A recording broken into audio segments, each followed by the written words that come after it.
Arratzaldeko 6:02, beraz, gaurko osoko bilkurari hasiera emango dutzugu. Aurretik, aipamen bi behar dire, kontu bi komentan behar dire.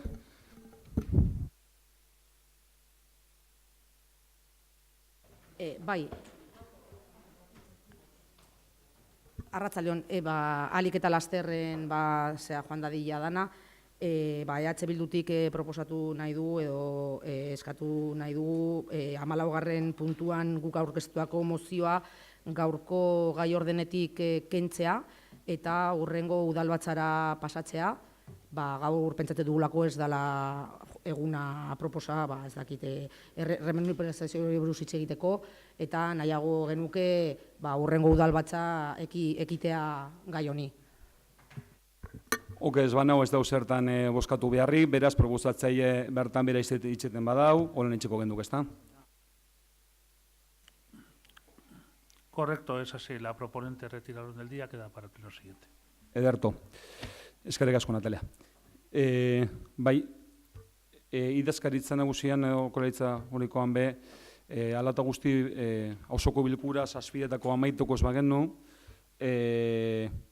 ikusite ere talde feministak aurkeztutako konzentrazio badagoela udaletxearen sarreran, eta bozeramaile guztien tartean berbain ostien, zazpietako amaituko ez bagenu, etenaldi bat egingo genuke, reglamentuaren araudigaren artikulu batean oinarritute, komenta hona izan ezkero, ze artikulutan oinarritzen garen.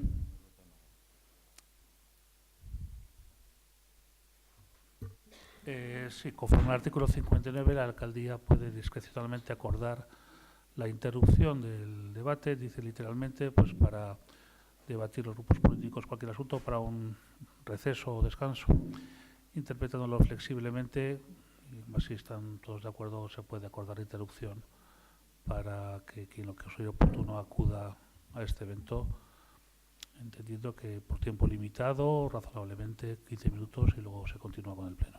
Sí, así ha sido la voluntad expresada por los y las corporativas de coger ese cuarto de hora para compartir la concentración con motivo de la condena a la llamada manada. Bien, pues sin más, entonces... Me comenta Inma que por favor hagáis despacio porque no hay imágenes que no funcionan, el tema de las imágenes, entonces que hagáis más despacio para que se pueda... Bye. Aldan egingo dugu. Bueno, beraz, hasiera emango dutxo gaurko osoko bilkurari. Lehenengo puntua, egoki bada 2018ko martxoaren 27an egindako ohiko osoko bilkurarako akta onestea. Sergio, Bai. Pepek, Sí. Basauri baik, Bai. EH Bilduk, Ados. PSek, De acuerdo. EAJak, Ados. Ederto, hurrengo puntua mesedez. Bigarrena, alkateak eta arloetako ordezkariek 2018ko martxoaren 15etik apirilaren 15era arte egindako dekretuen berri emotea. Ez dakit honi buruz ere esanik, beste larintxo ingo genduke, bai, Bobi. Queríamos hablar de dos decretos. Uno es el 1290 y sobre el tema de Sidenor, de las escorias de Sidenor. Por ser lo más corto posible, porque hemos presentado un escrito al ayuntamiento pidiendo unas reivindicaciones. Lo que pedimos expresamente es que las escorias se analicen, que se analicen los metales pesados que se tiene y que se haga un cubrimiento, aparte de arreglarse la valla, que se haga un cubrimiento para que no salgan digamos, los polvos, los microcontaminantes, que son los que están cambiando el suelo, lo cambian de color. Y pedimos que se pinte para que se vea cuando se vuelva a reproducir. Eso por un lado. Y el otro decreto es en el 1225, que hemos presentado otro escrito. En este habla de que ha habido una petición para que se quite, para construir una burger y una gasolinera. Y nosotros nos parece bien lo que ha contestado, que hasta que no cumpla la finalización, esto se ha hecho el 5 de abril, el decreto, pedimos si se han contestado algo nuevo, ha habido alguna otra petición, Y luego, que en este decreto lo que se quiere es, se le pide lo que hay que hacer, ¿no? Que tienen que dar una finalización de la empresa y, por otro lado, tienen también que analizar los suelos y demás. Pero nosotros decimos que mientras esta situación continúe, está en la empresa, con las quejas que se nos han dado y con lo que hemos estado viendo, está incumpliendo todo lo que los técnicos de este ayuntamiento dijeron. Está todo el día la puerta abierta, porque además está estropeada, la tienen que subir con una de estas, con una carretilla de elevadora, la puerta, tienen la empacotadora estropeada. Nos ha llegado también que el sistema de incendios también no funciona, o sea, no ponen las alfombrillas, prácticamente no cumplen todos los requisitos que los técnicos de este ayuntamiento lo pusieron. Con lo cual, creo que hay que hacer una nueva inspección y que se haga mientras no haya un cambio de empresa, de la situación, y paralicen la empresa, que sigan cumpliendo los reglamentos que el ayuntamiento les propuso. Es simplemente la empresa era en la que estaba la localización, por aclarar, porque creo que no se ha comentado, es la empresa del humo negro de Bizkai Logic, en la que se va a poner luego una nueva actividad como hostelería, o se quiere poner, simplemente por aclarar. Vale, se recoge y se comentará oportunamente, porque también hay en cuestión temas técnicos, pero bueno, sin ningún problema, se recoge. Bai, besterik, ez badau, hurrengo puntura pasatuko ginateke. Hirugarrena, Iratxe Elespea Muriza udal honetako zinegotzi karguaz jabetzea.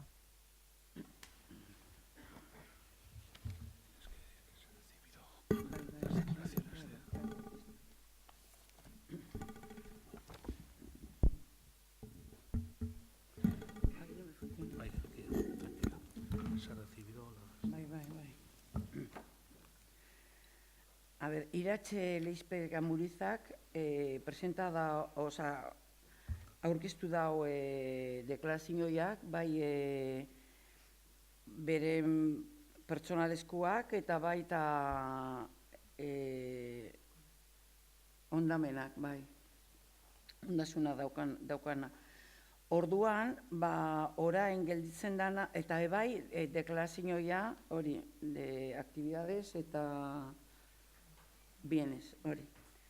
Orduan, orain, enbiar dau, hau, bai, hori jura, edo, bai, kargo hartu edo ez hartu. Beraz, legearen arabera egin beharreko tramite guztia edo prozedura guztia egin dauz, beraz, ezin egitera edo berba motera, hitza matera pasatuko ginetik, ezta? Berak zaban, bizkaieraz ez, egingo dabela batueraz. Ederto. Orduan batueraz albada berari galdetu, listo. Eskerrik asko mani. Bai, Iratxe, etor zaitez orduan mesedez. Mikrofono, que mikrofono? No, ahí, se acerca el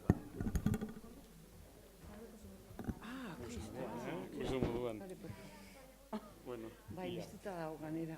bai, Iratxe, zin egin edo hitza moten duzu zinegotzen karguan arituko zarela indarrean dagoen hauteskunde araubide orokorrari buruzko lege organikoaren 208.8 artikuluan eta oroar aplikatu beharreko gainerako xedapenetan ezarritakoarekin bat etorrita? Berto. Bueno, une honetarik aurrera, Basauriko udaleko zinegotzia zara, legeak ezarritako eskubide eta bete behar guztiekin, zure udal taldean libre dagoen aukian, jesar zaitezke, ondo torria zelanez emon nahi hostien. Ondo torria.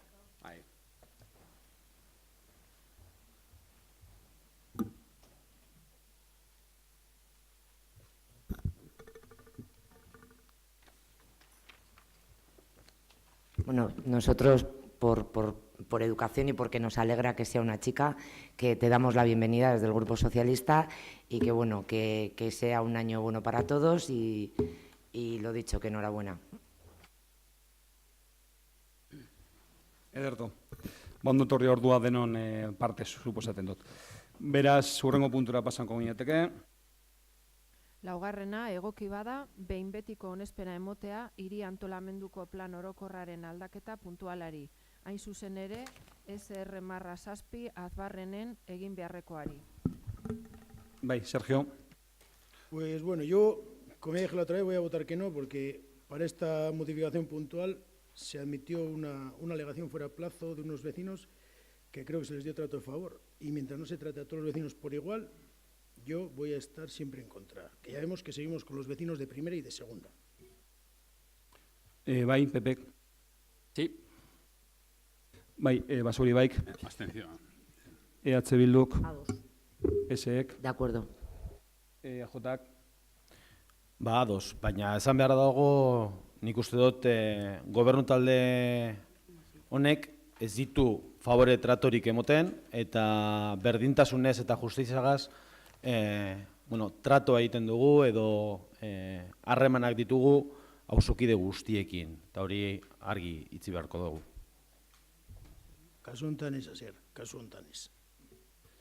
Bueno, hurrengo puntura pasako ginateke, orduan. Bosgarrena, egoki bada, COD 124 lanpostuaren funtzio espezifikoen izendapena eta ordainsari osagarriak aldatzeko proposamena onestea. Bai, Sergio. Abstención. Pepek. Sí. Basuri baik. Bai. EH Bilduk. Abstentzioa. PSek. De acuerdo. EAJak. Ados. Ederto, hurrengo puntua mesedez. Seigarrena, aurrekontu aldaketei buruzko 2/2018 zerrendaren berri emotea. Udalbatza ez diren beste organoek onetsitako aldaketak jasotzen ditu zerrenda horrek. Ez dakit honen gainean zer esanik. Horrelaz bada hurrengo puntura pasatuko ginateke. Zazpigarrena, 2018ko lehen hiruhilekoan hornitzaileei ordaintzeko batez besteko epeari buruzko txostenaren berri emotea. Honen gainean aipamenik ez balego hurrengo puntura pasako ginateke. Zortzigarrena, 2018ko ekitaldiko lehen hiruhilekoari dagokion eragozpenen txostenaren berri emotea. Honi buruz zerbait, hurrengo puntura orduan. Bederatzigarrena, 2018ko lehen hiruhilekoari dagokion aurrekontu egikaritzaren berri emotea, udalarena eta erakunde autonomoena. Honen gainean zerbait, ez balego hurrengo puntura orduan. Hamargarrena, egoki bada, herriko zenbait elkarteri, 12, lokalak lagatzea onestea. Bai, Sergio. Pues bueno, voy a votar que sí, y la verdad que me alegra, porque como veis, cuando nos interesa la política municipal, pues puede ser rápida. A ver si es así siempre, en todos los casos. Bai. Sí. Bai, Basuri bai. Sí, nosotros vamos a votar a favor. Ya comentamos en comisión que mientras no aceptara la posibilidad de una ampliación en un futuro de la escuela de música, pues no estábamos en contra obviamente de esta cesión. A favor. Erto. EH Bilduk. Bai, ados. PSek. De acuerdo. EAJak. Ados. Bai. Hurrengo puntua mesedez. 11garrena, egoki bada Arizgoiti plaza 3, 4 eta 5 eta Kastilnobo plaza bateko eraikinak udal plangintza xehetara bideratzen direla aitortzea. Bai, Sergio. Abstención. Pepe. Sí, yo quería plantear, a ver si se puede votar esto por puntos. Al final son dos cosas distintas, entonces a ver si cabe la posibilidad. Se trata de dos locales distintos, dos ubicaciones distintas y dos planes distintos. Entonces, si cabe la posibilidad de votar de forma... Cuando se ha planteado si se puede votar por separado puntos de algún dictamen de comisión, ha sido criterio de Secretaría y Asesoría Jurídica que lo que se somete a votación es la propuesta contenida en un dictamen que es única. Entonces, lo que hay que votar es la propuesta del dictamen. Si está así tiene que votarse. Vale, pues bueno, abstención, estando de acuerdo en lo relativo a la plaza Conde Castilnovo y estando en contra a lo referente a la plaza de Arizgoiti, pues por el tema del Perú y bueno, pues habiendo votado en contra, consecuencia. Argi geratzen da, Gabi. Bai, Basauri bai. Sí, bueno, nosotros no estamos a favor del plan San Fausto y Evite Pozocueche y nos parece que, bueno, pues que esto es un poco legitimar un plan con el que no estamos de acuerdo, ¿no? Por lo que nos vamos a abstener. Bai, EH Bilduk, Ados. PSek. Bueno, pues nuestro voto también es abstención. Motivé la abstención en la propia comisión. Coincide plenamente con lo que ha dicho Basauri bai. En la comisión no pusisteis esto encima de la mesa, pero efectivamente nosotros, como en su momento estuvimos en contra del derribo de la Casa de los Maestros de San Miguel, por pura coherencia y por seguir la línea que hicimos, así lo motivamos en comisión, nuestro voto va a ser una abstención. EAJak. Gu noski ados gagoz, osea, ados gagoz biekin. Osea, ekartzen duguna ez da Peru bozkatzera, ekartzen duguna da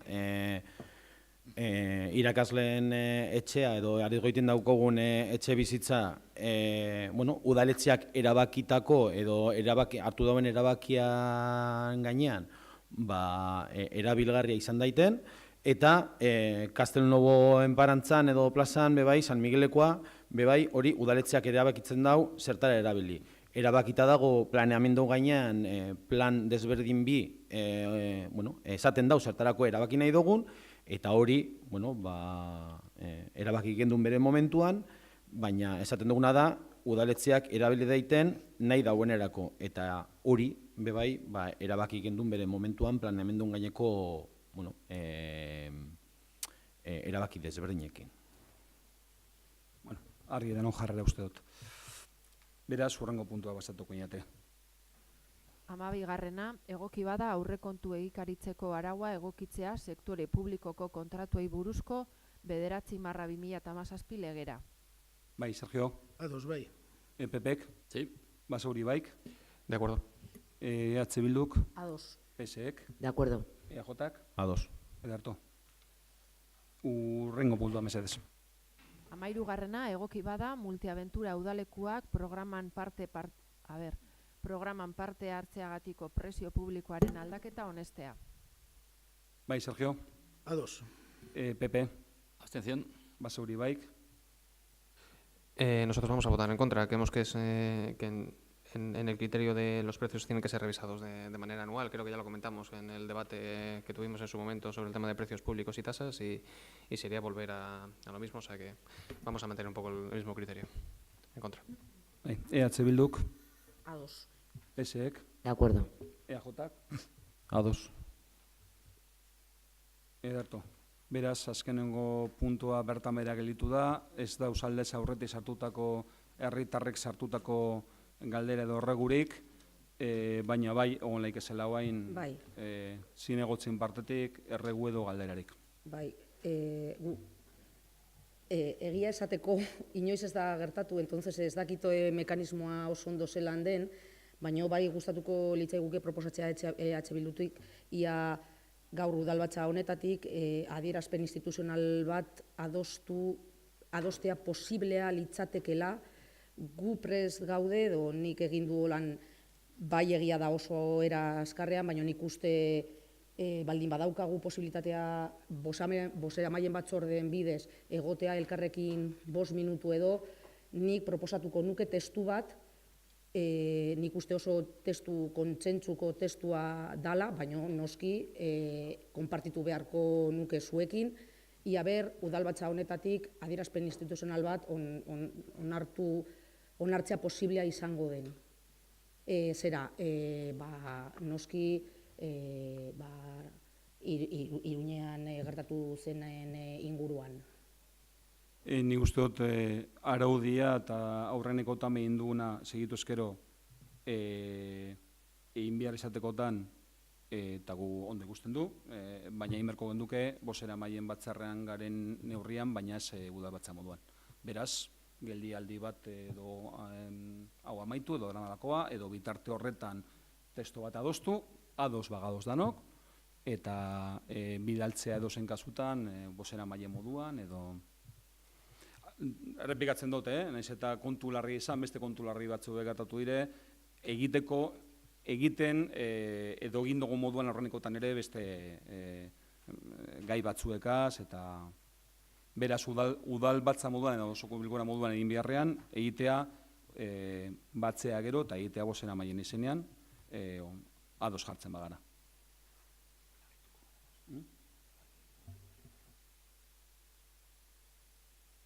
Konzentrazioa joteko, bai, baina hori beste kontua da, bai. Ez, baina dino, konzentrazioetaz aparte, nik daukat prestatuta testutxo bat, ia ber, posible izango den elkar, bai, edo hori da, edo zuek edukiko duzu zuena, ia ber, daukagu nik uste denbora, posiblea izango den. Batu laikegu, amaitoko amagen du aldez aurretik guain, edo ostantzin konzentrazioaren ostian.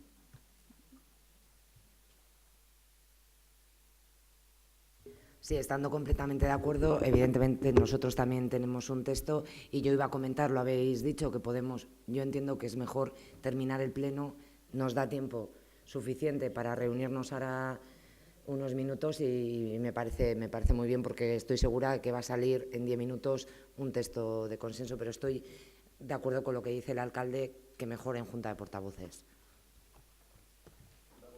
O reunión de todos los portavoces o de todos los concejales presentes. Y concejalas, como queramos decirlo. Verás... Igual hay que convocar una junta de portavoces extraordinaria. Es que me refiero que al final, si... no sé. ¿Podríamos convocar una junta de portavoces extraordinaria en este mismo momento, si se da por finalizado el pleno? Sí, señoría. Se puede convocar una junta de portavoces extraordinaria y urgente a los 5 minutos de terminar el pleno cuando crea conveniente. Si ninguna corporativa o corporativo tuviera ninguna pega, ahora mismo, una vez acabáramos este punto, daríamos por finalizado el pleno, puesto que no habría más puntos, se convocaría automáticamente en 5 minutos, por decir alguna junta de portavoces con carácter extraordinario. Y urgente. Y urgente. Buena. Bai, beste erregu edo galderarik ez balego, joango ginateke beraz, patuko ginateke bain, bozena maien batzordean.